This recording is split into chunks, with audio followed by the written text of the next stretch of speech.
Welcome to Basic Brewing Radio for Thursday, November 3rd, 2016. I'm James Spencer. Here at Basic Brewing Radio, we're all about home brewing.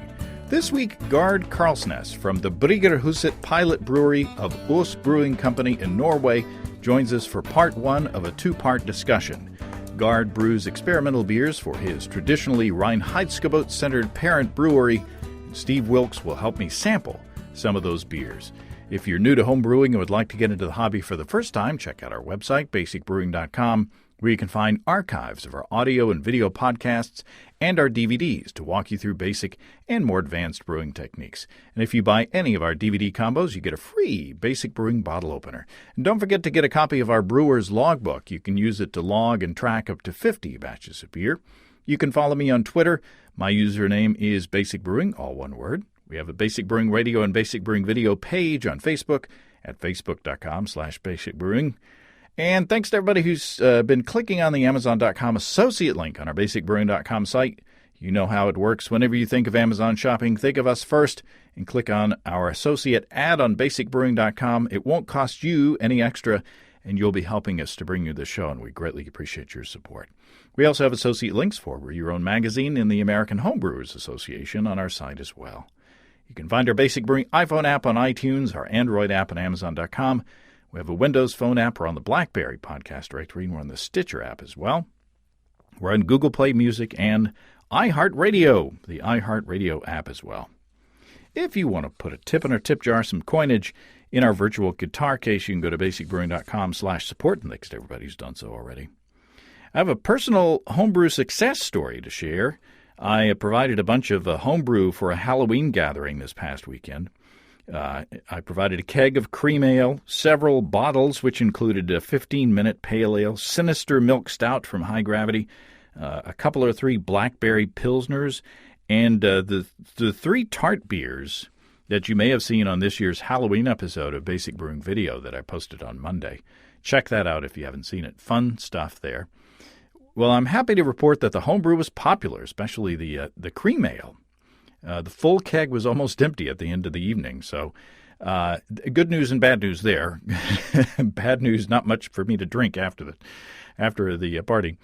The pale ale and the milk stouts were also heavily favored, and people seemed a little skeptical of the tart beers. Not too many sour fans around here in Northwest Arkansas yet, but we will convince them eventually. But, man, it was fun to share my homebrew with appreciative friends. And speaking of our latest episode of Basic Brewing Video, Steve and I tasted my latest round of kettle-soured 100% rye session beers that I've been talking about here on this show. If you don't recall, this time I split the batch and flavored one part with canned sour cherries and another part with mango and peach chunks, and left some of the bottles plain. We liked all three, but our favorite was the plain version. We found that the fruit dulled the tartness a bit, and that there was more tropical fruit flavor in the plain version than the one with the mangoes added. So there you go. Mike on YouTube commented, I've done a few kettle sours and have found that Lactobacillus plantarum does tend to give off a great pineapple, citrus type of character on its own. I've also found that fruit can mute the perceived acidity. So there you go. This kind of backs up what Steve and I were tasting on the podcast or on the video. Appreciate that feedback, Mike. In the future, I think I'll just stick to the plain. Easier to do. We preferred it. Although the peaches did add some nice flavors, so I think I'll add peaches in that way to some other beers or maybe some meads in the future. I used the Good Belly Mango Shot probiotic to provide the lactobacillus. It seemed to do fairly well at room temperature, but it worked more slowly than I expected. And I keep wondering if the low gravity of the beer has something to do with that. I've sent some samples of those brews to Mike Tonsmeyer, the Mad Fermentationist, so I hope to get together with him soon and talk about them and maybe get some tips and some feedback on those brews. Now a word from our sponsors, Desiree and Dave of High Gravity in Tulsa. They say it's Brewvember, the start of the brewing season, and they advise it's time to look over your brewing equipment and see what needs to be replaced or upgraded. And they're going to help you do that with a sale on gear. Now through Saturday, November 5th, you can take 20% off your purchase of fermenting and bottling equipment on highdgravitybrew.com. This includes the categories of beer and wine bottling and racking equipment and beer and wine fermenting equipment as well. 20% off through the website. That's a good deal. The discount will automatically be applied at checkout, so you don't have to remember any kind of code or anything like that. So check that out. It's all the details on upgrading your fermenting and bottling gear are at highdgravitybrew.com. 20% off of that equipment at highdgravitybrew.com. We rarely have two-parters nowadays, but I think this interview warrants it. Gard was kind enough to send 5 beers via his wife, who traveled to New York from Norway, and I wanted to take the time to discuss details and get some tips on brewing each of them without hurrying through them. Aass, spelled AASS, is the oldest active brewery in Norway, but they're looking in new directions by operating the Bryggerhuset pilot brewery with Gard Karlsnes at the helm. And here's part 1 of our chat. Well, Gard Karlsnes, welcome to Basic Brewing Radio. Thank you, James. Thank you for having me. Did I get close? Yeah, it's much better than some other efforts I've heard before. So, excellent. Well, I'll stick with Gard. I think I can say Gard. Yeah, that should be doable. Well, this is wonderful to talk to you, and thank you very, very much for sending the beers, and thank your wife because she helped in the coordination of sending the beers as well.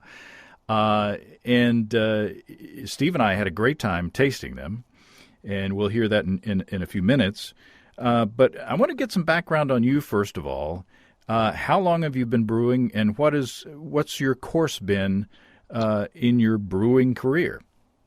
I started homebrewing when I turned 30, which is 4 years ago, and brewed quite a lot at home. My wife would probably say that I brewed very much at home, like almost every weekend it felt like.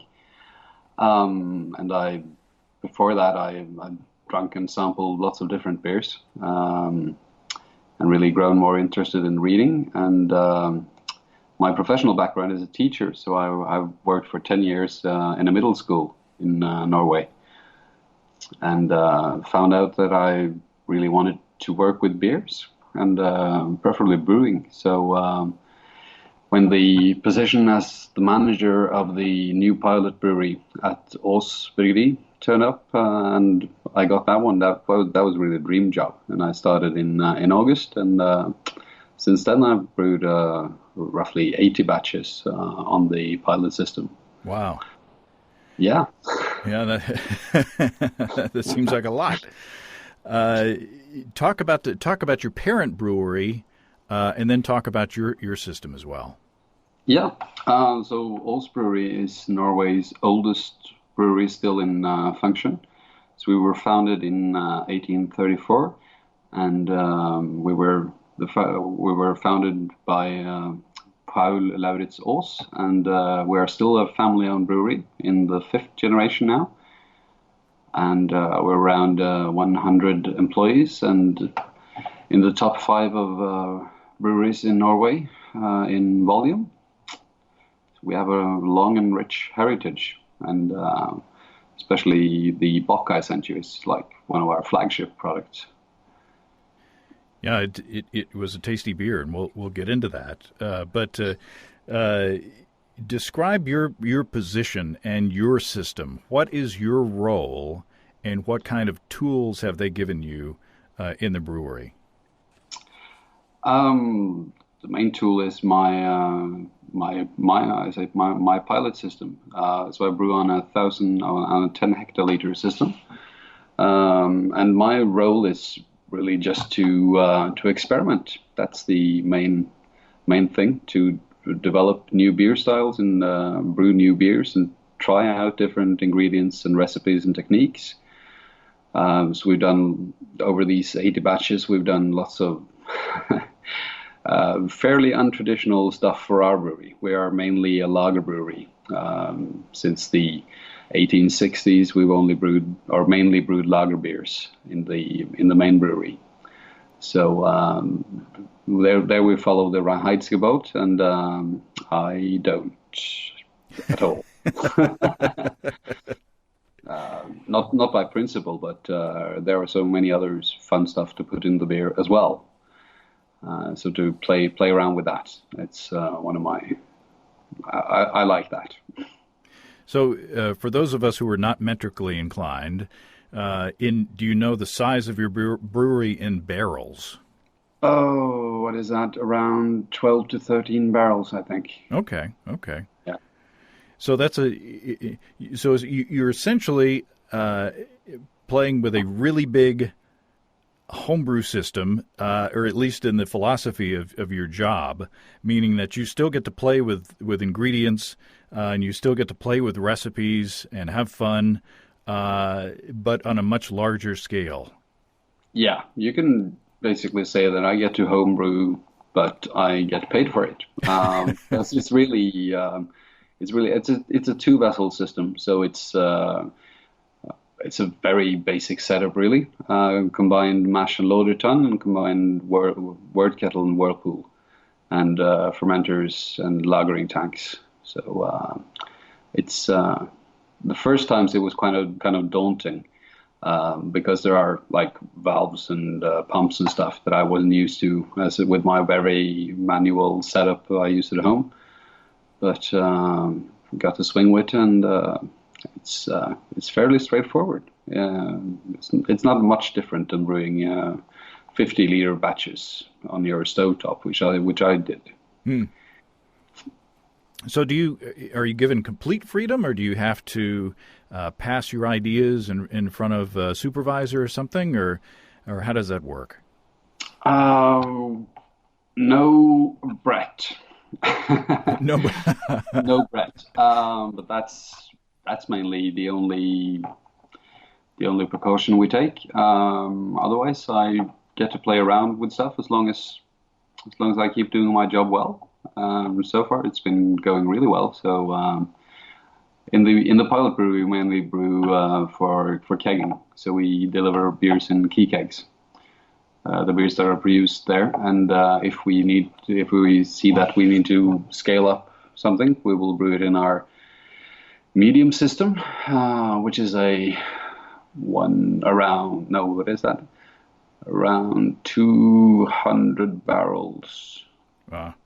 I think, and that's our small system. But at the moment, or since 1978, that's our main brew house, and we're just in the process of dialing in the newest brew house, which has a 600 hectoliter capacity. So I was actually sitting in on the brew there today. That's a different kettle of fish entirely, so to speak. Yeah, yeah, it was not a fish beer. Well, it would have been fun, of course. So no, I have the freedom to do. So far, I haven't been denied anything, and the wild yeast stuff, that's just too scary unless you have a separate building with a perpetual flame around it or something. I think just too risky. Sure. Although, yeah. Sure. When the brewery has a long reputation of brewing, clean, mostly lager beers, getting some Brettanomyces in a batch may not be good for the reputation. No, you don't want to be that guy that turned Aass Brewery from making lagers into making sour beer. That wouldn't be good for any of us. Well, you generously sent us 5 beers, so we've got a lot of tasting to do. So why don't we start with the Bock, the Aass Bock. Aass, yeah.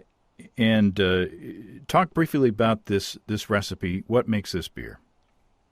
It's dark malts, so we use mainly malts from Finland, Sweden, and Denmark. So it's a Bayer malt base, and there is some color malts as well. And you mentioned in your tasting that you were wondering about the decoction, and all our dark beers are double decocted. Ah, Yeah, so you were spot on there.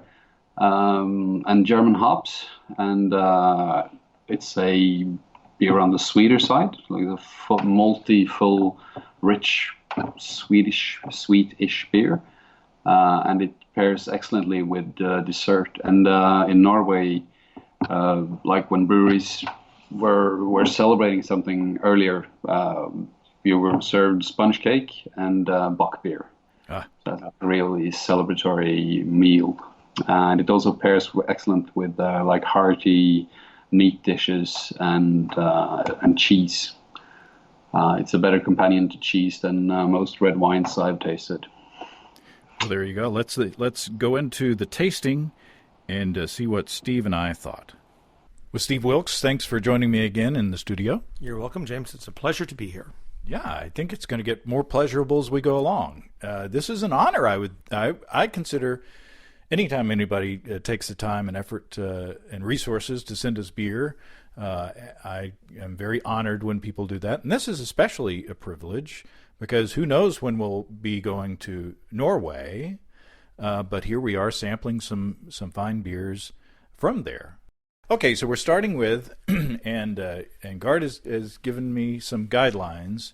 I'm going to say Aass Bach, and it is really, really good. I'll start since you're rolling up your sleeves. You're really getting into this. I've got a lot of drinking to do. It's a Bach, so one would expect it to be very malty. Mm-hmm. And it is, and it's a little spicy too. I got a little, it's very malt forward, not about the hops. Oh, it's a Bach, and I understand that it's one of the examples from the BJCP guidelines. So there you go. Yeah, it's got a lot of I would say dark malt character. It is I wouldn't say descriptors like brown sugar and molasses and things like that come into my mind, although those characteristics are subtle, I would say. This isn't a sweet beer. It's nicely balanced with the bitterness from hops. I don't get a lot of hop character. One wouldn't expect to get a lot of hop character. But it's very easy drinking. This is a beer that I would love to have a pint. And would you pair this with food? I'd pair linoleum with food, but yeah, absolutely. I mean, I don't even know where to start. I mean, this would be great with dessert. It'd be great with barbecue. It'd be great with a steak. Kind of about anything that's beefsteak for all you folks out there. I don't tend to drink mini Bock beers because they are typically kind of gloppy to me, to my palate. This one is not. It's very clean and dare I say it's sessionable. So it's a great beer. Yeah, and I'm wondering if it's decocted, because with the decoction mash, you're allegedly supposed to be getting some of the melanoidins or whatever the is the characteristics as you're getting, and I'm getting some kind of it's complex. There's a lot going on in there. It's not something that it tastes like there's a lot of work that has gone into this beer. Yeah, and again, the balance is very nice.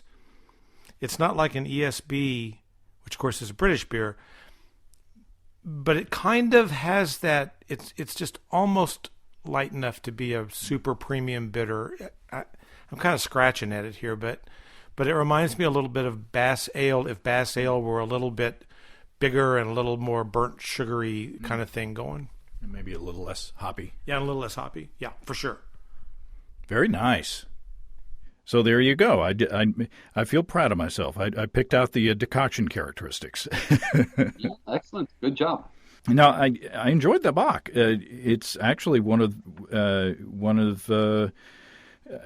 my favorite Bachs that I've ever had. I mean, there's something to a Bach that I think Steve referred to, that they're kind of gloppy or kind of there's too much of a good thing. Yeah, they can easily be that. Yeah, but this one is very, very nice, very drinkable. and you get those kind of melanoidin characteristics, but it doesn't go overboard. It's just nicely balanced and very, very tasty and drinkable. So I don't need to tell you it's a good beer. No, it's one of my favorite beers. Definitely like a go-to beer for my liking as well. And it's a beer we're proud of because it's still brewed with the same recipe for over 100 years. We're not actually sure how old the recipe we're using is because when you get to be our age as a company, it's kind of difficult because records weren't always kept as well as they are now. And we did all our malting ourselves until the 1970s. So like really old recipes will mainly just say malt, best variety, best hops. And that's what we have to go on for the really old ones. But you would hope that that because there is a succession of brewmasters who know what they're doing and want the beer to be consistent over time, you would think that the beer must at least be a very close cousin to the original beer. Yeah, and our bock, we were quite sure it is. But it's more like I'm very curious about what we did before we started lager brewing. That's difficult to find out because there were like 20 years before we started brewing lagers, where we were still brewing, but no one's quite sure what we made then. And that's the difficult part. But our bock is probably stayed the same since it was released. Wow. Well, very nice. Now we head into the rest of these are going to be your beers, correct? Yeah. So we tried to go from on a scale of leaving the more strongly flavored beers toward the end. So the next one that we had was the Bryggerhuset Session Hefeweiss beer. Yeah, excellent. Was I close? Yeah, you were. And I wouldn't mention the R's. It's as good as my Arkansas raised tongue can get, probably. But yeah. So talk about this beer. Yeah. So this is kind of one of my babies. It's based upon the recipe that I won the National Homebrew Championship in the wheat beer category in 2014. Nice. And it's the same ingredients mainly, and just scaled up quite a lot. And I prefer my Hefeweiss beers with lots of banana and little clove. So much so that I've added bananas to the mash, which work excellently, by the way. They just disappear. All the starch and sugars are converted, and doesn't create a stuck mash that you would be afraid of. It just disintegrates. So lots of bananas. So a couple of questions about the bananas and the mash. Yeah. How do you treat them? I mean, one would think that the riper the banana, the better. Yeah, but not black. But like good and yellow. Okay. And you would just peel them. Don't have the peel inside. I don't think that would work. No. And when I did my pilot batches in the pilot system, I just peeled them myself and squashed them by hand because that's the easiest with gloved hands. And when we did the scaled up brew, we had a farm that packs fruit to peel and cut them up machinally because it would have taken ages. Sure. Yeah. And what percentage by weight, or how do you figure out how many bananas to put in the mash? Just scaled up from what I was used to using. So it's somewhere between 2% and 5%. Okay. Yeah. And do you get a lot of sugar from the bananas? Yeah, by calculation, it seems like all the starch that is in bananas are converted by the enzymes Okay. and sugars as well. So I can't remember the numbers off the top of my head, but if you like look up nutritional value for bananas, you can just assume that all those starches and sugars will be converted to sugars. And what's your mash schedule like? Is it a multiple temperature mash? It's a decoction. Oh. Be in a Hefeweizen. So it's a protein rest and one decoction up to the saccharification rest, which is a bit on the high side to make sure there's some residual sweetness, and then up to mash out. So you do the decoction with the bananas already added? Yeah. Ah.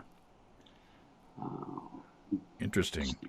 Easiest way to do it in our system. So because that's the one where we have the easiest access to adding extra stuff, which we don't. We're not really used to doing that before I came along.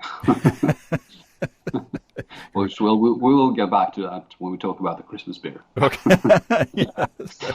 Yeah, spoiler alert. Yeah. And we used German hops all the way. So just a little bit of Warrior for bittering. I like that in most of my beers. For the main bittering, I use Warrior because it gives a clean taste and lots of bang for the buck and a little trube. And we used both Tettnang and Mittelfrüh and Hill Melon and Mandarina Bavaria because I like both of those German experimental hops. I think that it's fun that Germany's doing some fun stuff with hops as well, apart from the traditional lager varieties. And talk about your yeast and your fermentation schedule. You say you don't like the clovey character. Nope. So how do you manage that to where you get a balance of flavors? It's basically just stock up on things that will give banana flavor in the mash, like the bananas. And then we start at 18 and we let it free rise, not too wildly, but around 2021. Okay. And that has given good results. I'm not really sure of the mechanisms between the clove and banana balance because there are contradictory evidence in all things I've read about it. So it seems to work for us. And the bananas probably help as well with the flavor of ripe bananas. So around 70 degrees Fahrenheit for those of us isolated in the world of non-metric. Yeah. Well, very nice. Any other details that you want to give us before we go into the tasting? There is no clearing aids of any kind, like no kettle finings or anything in the tank. It's just we just separate it to get the bulk of the yeast out because we don't want it to be like a New England IPA. We don't want it to be that cloudy because I like beer that you can see through. And we put it in cans because we see that in the grocery market in Norway. That's where the main consumption is, and we get the possibility to play around with some stuff. I think I'm very pleased with our cans. I think they look very nice. So it's different than working out a bottle, but I think we've got somewhere. And I have another question, but I'll save it until after the tasting. So here we go. Here's Steve and me tasting the Hefeweizen beer. So now we're on to the session Hefeweizen beer, and it's all about the banana. Well, I'll say, is that a banana in your mash? Are you glad to see me? I mean, that's about bananas right there. But not in a bad Halloween candy kind of bananas. It doesn't have that Laffy Taffy thing going on. It's very sophisticated beer, and I actually get quite a bit of like grains of paradise or black pepper toward the end, which may or may not be intended, but that's what I taste. Yeah, there's some spice going on as well. There is plenty of banana in the aroma and in the flavor, but it's not overbearing. It's not in a way that is unbalanced or would make you think it's a novelty beer in any way. I think it's very appropriate for the style. Yeah, I do too. And I don't get a lot of clove, if any. So that's kind of nice. I'm not a huge fan of clove.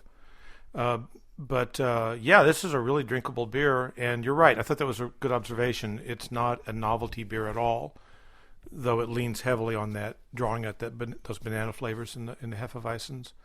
It's not as yeasty as I would have expected it to taste, and maybe that's just me. And maybe we haven't swirled up the cookie, Yeah, it's in a can, this is probably the first Hefeweizen that I've actually had in a can. So maybe I'll swirl up the can here a little bit and see if we get some. Yeah. It's all in it's all in Norwegian, I guess, on the can, so I can't tell if it's. Let's see if we get some sediment. Well, it's not filtered. It's not like a crystal Weiss. No. And I'm not. It doesn't seem to be making a big difference. Oh. Yeah, maybe a little bit. Yeah, Softened it a little bit. Yeah. Get a little yeast character now. No, this is another beer, and at 4.7% ABV. In today's parlance, it's sessionable. So yeah, I would drink a bunch of these, and will. Or at least the rest of my half. Yeah. So very nice. I was very impressed with the aroma characteristics, especially in the nose. You bring it up to your nose, and boy, there's some bananas. And I don't know. I don't know how much of that is yeast and how much of that is the actual banana. But whatever, the combination works well. The question that I had is: Are these canned conditioned? So was there any yeast residue in the bottom, that would that you could swirl up and make a difference in the flavor of the beer? There is some residue, but it's just that Hefe yeast is supposed to not flock out, but our strain flocks out more than we anticipated. But it's not filtered in any kind, so there is yeast there, but it's not as much as we would have expected. We'll see in the next batch if we can do some small adjustments to get it a little bit up. But we haven't removed the yeast by filtration, so there is still quite a lot of yeast cells in that beer. And it's not can conditioned. We bunged the tank, and it's been naturally conditioned, like in the tank, and then we've transferred it and canned it. So there's no added CO2 to it. It's just naturally fermented in a closed tank. So think of it like a huge bottle, really. Well, it's very nice, very drinkable, and as far as the mouthfeel, fairly light on the mouthfeel, but still substantial enough to be satisfying. It's not like, I guess I'm thinking of Franziskaner Hefeweizen, where, when you rouse the yeast up, it's kind of like, drinking liquid bread almost. Yeah. So it's more refreshing than that, but a very tasty beer, and very enjoyable. Yeah, and again, we wanted the focus to be on the fruity flavors and not the bready, mealy, floury kind of taste that you can get in some wheat beers, because it can be a bit too much. Yeah. I think you would think of it. You could drink a can of this, while you're at the beach or enjoying the outdoors or something like that, where you don't think about drinking a refreshing can of Hefeweiss beer. No, it can be too filling, really. Yeah. Yeah. Exactly. So you want to have something crisp, a little bit crisper than that, or less yeasty. It can be too much bread. You don't want it to be like a dough. Yeah. Although there are some times, when you're eating a big German-style meal, drinking a big slice of bread in a glass can be quite satisfying. Yeah, of course. Pig and pork. Yeah, it would counteract like a nice sauerkraut or something. Yeah. So let's move on to the Bryggerhuset India Pale Lager. Yeah. So talk about this beer. Yeah, so it's basically because we have a long tradition of making lagers, we wanted to play around with it because at least in Norway, many people think of lager as Pilsner, and just like ubiquitous beer, really. And to show people that lagers can also be a little bit more entertaining and experimental. So we use our own lagers house strain, and we've made a quite light malt base, and it's hopped with both continental and American varieties throughout, and in various stages of the brewing process, both in the kettle and as dry hopping. We wanted just to show what because the lager, like lagering fermentation and long-term lagering that we do, as well as our yeast, gives us a cleaner malt flavor, and there is no fruitiness and no yeast to stand in the way of the flavors from the malt and the hops. And we wanted to have like a truly substantial bitterness to make it stand apart from most lagers that are like more lightly hopped. At least in Norway, many lagers are quite lightly hopped, and I imagine it's over at your place as well. Yeah, yeah. We have lots of yellow fizzy stuff. Yeah. Now talk about your hop strategy. What varieties did you use? When did you use them, and such as that? Yeah. So we used both the classic continental varieties, both Saaz and Tettnang and Mittelfrüh from Germany and Czech Republic, and we also used Simcoe, Cascade, and there is one more. It'll come to you. It'll come to me. And we was just basically spacing it throughout the process kind of equally with most of the Simcoe at the latest stage in the dry hopping. The American varieties were mainly used for their aroma added to the tank, and the German varieties were just added in bountiful amounts because the crops or the harvest we have to work with is from there was a bad harvest last year, so low alpha, so lots of hops. You got to do what you got to do. Yeah. Well, okay. Let's go into the tasting. This is the India Pale Lager. Okay, we're now on to the India Pale Lager, 6.5% alcohol. This is a very nice traditional India Pale Lager. So I shouldn't say pale ale, but if it's been lagered, I'm not sure that I could have told you that it was lagered. Meaning it's not. It doesn't remind me of a lager beer. It reminds me of a pale ale. Now I have to differ with you there, sir. Okay. I think that this is very clean, and maybe I'm just fooling myself from reading the label. Yeah. But I think that the malt base is very clean and has lager characteristics. It's very, very, very clear. It's very clean, as in not fruity. I'm not getting any yeast characteristics. Yep. It's not an American style IP whatever. Mm-hmm. It's more probably in the tradition of the original IPAs, in that there is a substantial amount of bitterness. There is some hop character. There is some hop aroma. It's not the citrusy, grapefruity right. American India Pale Ale characteristics that we're used to, but I think it's very well done. So that's my rebuttal. But it's not that you're not wrong. I just differ. I see where you're at with that. It would be nice if we had a say, a British IPA to compare it to, because this is, you're right, there's no kind of American frou-frou-ness to this at all. It's not, it doesn't have giant citrus notes and all that stuff that we love so much. It's just rock solid, kind of, to me, British bitters, or bittery.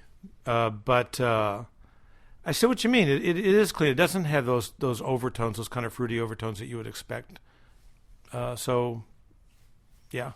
And it certainly does. I mean, and not like the American ale yeast has fruity overtones, but I think that the English ale yeast does give some fruity esters to the beer, and I'm not getting any of that. Yeah, I agree. And actually, once you started suggesting that to my palate, I started thinking about it, comparing it to lagers that I really like, which actually I really like the Bohemian, the Czech lagers more. I mean, I drink those fairly often. And once I started thinking about it in those terms, yes, it's very lagery in that way. Yeah, so I get what you're saying. I enjoy it quite a bit. It apparently does have some American hops in it, but I think maybe it's because of the yeast. I think that the continental hops win out in this beer. Well, it's a very nice beer, and it's a shame we only have one bottle of it. We need to go to Norway. Yeah, it's very, very nice. I enjoy it quite a bit.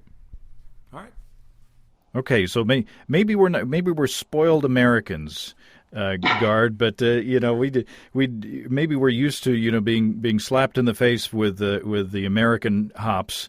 Maybe we're jaded, but we got more out of the kind of continental hop flavor and bitterness. It was a delicious beer, and to me, it was plain that it was lagered. And I think I talked Steve into it. Good job. Yeah, but I think you can pick it up. There is a difference. Like, I think the malt and the hops and the bitterness stands out in a different way, and the long lagering time also gives it a very nice clarity. I mean, I'm surprised every time I brew this one over how clear it gets without any form of filtration. Yeah, it was delicious, and it was definitely a lot more hoppy than most lagers that I've had, and probably as I would imagine the hop character, hopping level of, say, like a traditional English IPA. Is that an unfair characterization? No, I think that's close. And IBU-wise, I know we're around between 40 and 50, measured in the lab, not just calculated, because there are some differences there. I've been surprised when I get my measurements from the lab. Yeah, if you've listened to the show for a while, you know my you'll get me on my soapbox about bitterness formulas. Yeah. And I'm not going to climb up on it again. Okay, just go through the archives and listen to me rant about the current state of hop calculation formulas. It would be nice to have access to a lab to test our own batches to see where the IBU levels actually are. Have you? I think what the easiest way would just be from my experience and in my system. If you add 1/3, or when you calculate in Beersmith or any other form of calculation, add 1/3. Like if you have a calculated of 30, it's probably around 40. Really? Yeah, that's our experience in the 13 barrel system. But it probably has something to do with the fact that the wort stands longer in a hot environment than it does when you brew at home in a smaller volume. So there is something there that maybe Beersmith really doesn't account for, or I haven't set it up correctly. That's I know that if I add 1/3, I get very close to the actual numbers. Interesting, and also you probably with your system are able to get a more consistent, more vigorous boil than most homebrew systems as well. Yeah, definitely. I remember from when I was homebrewing, just getting that 50-liter pot on a boil on my stovetop, using all the 4 burners, and still just barely a simmer. So that's a luxury with steam heating. It's the way to go. So there ends part 1. Thanks again to Gard and to Steve. Very tasty beers. Next time, we'll continue to be adventurous and we'll taste Gard's no malt ginger beer, ginger and citrus beer, and his coconut macaroon 2016 Christmas beer. Those were tasty beers. I might have found inspiration for my holiday beer this year. No spoilers, as if you couldn't figure that out. Until then, if you have brewing questions, show suggestions, or just want to say howdy, write to James at basicbrewing.com, or just fill out the contact form at basicbrewing.com. And please don't forget to tell us where you're from. Check out our support link where you can throw a couple of bucks into the tip jar by subscribing financially to our podcasts. Be sure to check out our DVDs, Extract Brewing and Partial Mashing, Stepping into All Grain, Low-Tech Lagering, and Decoction Mashing, and Introduction to Wine Kids. You can find them all on our site. You get a free Basic Brewing bottle opener with any DVD combo. You can check out our Basic Brewing shirts in the store as well. You can find our logbooks where you can track and log up to 50 batches of beer. Check all that out at basicbrewingshop.com. Thanks to everybody who's continued to click on our Amazon.com link. We appreciate the support there. Our featured products this week that were purchased through the link are Fitbit Charge 2 Heart Rate Plus Fitness Wristband Blue and Teenage Mutant Ninja Turtles Mutants in Manhattan Xbox One. Thanks again, everybody. And remember, I can't tell who bought what, so no worries there. Just click on the Amazon.com logo on our site. The next time you feel like Amazon shopping, we greatly appreciate your support. And don't forget, you can also join the American Homebrewers Association and subscribe to Brew Your Own magazine through the associate links on basicbrewing.com. That's all until next time. Until then, thanks for listening, everybody. I'm James Spencer. Production help for Basic Brewing Radio on our website is provided by Kelly Dodson. Basic Brewing Radio is a production of Active Voicing. We'll talk to you next time, everybody. So long.